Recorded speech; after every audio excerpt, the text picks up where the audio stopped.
पाकिस्तान तहरीक इंसाफ का महंगाई के खिलाफ कल से मुल्क गिर तहरीक शुरू करने का ऐलान। जमान पार्क में इमरान खान की जेर सदारत इजलास में अहम फैसले। फवाद चौधरी का कहना था इमरान खान 3 हफ्ते बाद तहरीक की खुद क़यादत करेंगे। आजम स्वाति की गिरफ्तारी के खिलाफ पीर को बड़ा एहतजाज होगा। पीटीआई ने टेक्नोक्रेट हुकूमत को अक्सर मुस्तरद कर दिया। फवाद चौधरी कहते हैं कोई नया तजुर्बा करने के बजाय आइन पर अमल किया जाए, फौरी तौर पर इलेक्शन कराए जाएं। कहा इस्तीफे आए तो इज्तिमाई तौर पर ही देंगे। स्पीकर कौमी असेंबली बहाने ना बनाएं और इस्तीफे कबूल करें। सुप्रीम कोर्ट बताए इस मसले का हल क्या है।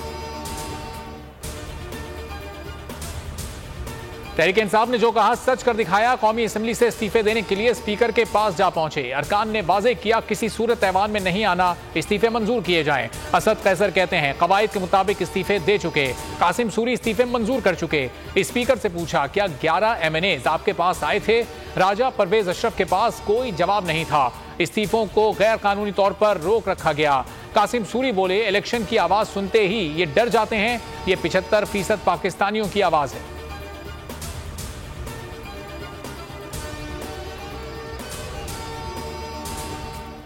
इज्तिमाई इस्तीफे मंजूर नहीं, एक एक करके आए, इस्तीफों की तस्दीक कराएं। स्पीकर का इसरार। राजा परवेज अशरफ कहते हैं आइन में लिखा है इस्तीफा हाथ से लिखा होना चाहिए। कुछ अरकान अदालत चले गए, वहां कहा दबाव में आकर इस्तीफा दिया था। मुझसे इस्तीफे मंजूर ना करने के लिए राब्ता किया। सियासत में दरवाजे बंद नहीं किए जाते।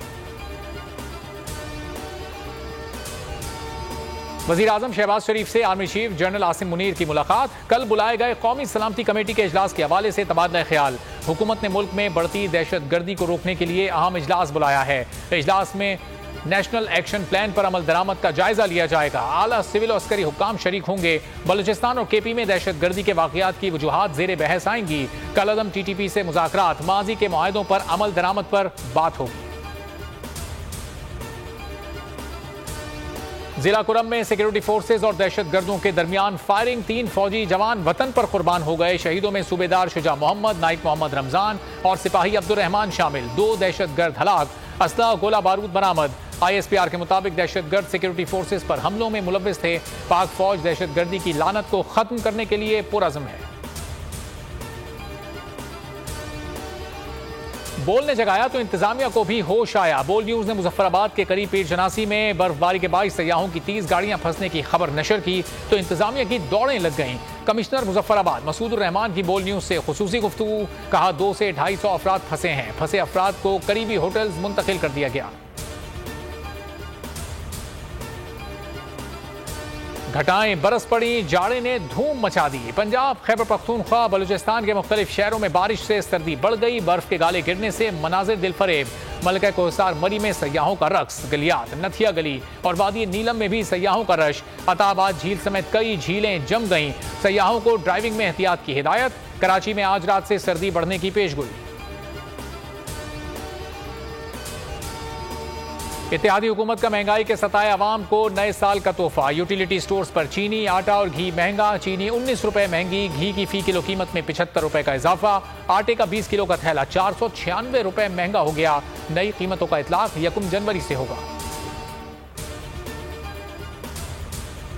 कराची टेस्ट न्यूजीलैंड की गिरफ्त में। पाकिस्तान पर शिकस्त के बादल गहरे हो गए। कीवीज की बर्तरी खत्म करने के लिए कौमी टीम को 97 रन दरकार। चौथे दिन खेल के अख्ताम पर बाबर 11 ने 2 विकेटें गंवाकर 77 रन बना लिए। मेहमान टीम ने पहली इनिंग में 9 विकेटों पर 612 रन बनाए थे।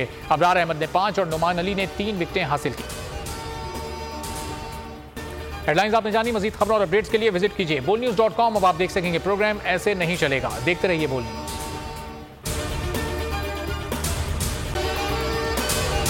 अगर आपको ये वीडियो पसंद आई है तो हमारे चैनल को सब्सक्राइब करें और बेल आइकॉन पर क्लिक करें। सबसे बड़े चैनल बोल न्यूज के एंकर मखदूम शहाबुद्दीन के प्रोग्राम अब बात होगी ने रेटिंग के तमाम रिकॉर्ड्स तोड़ दिए। मैं हूं मखदूम शहाबुद्दीन और आप देख रहे हैं अब बात होगी। 46% नाज़रीन ने बोल न्यूज को देखा। सोशल मीडिया पर भी सबने ज्यादा देखा।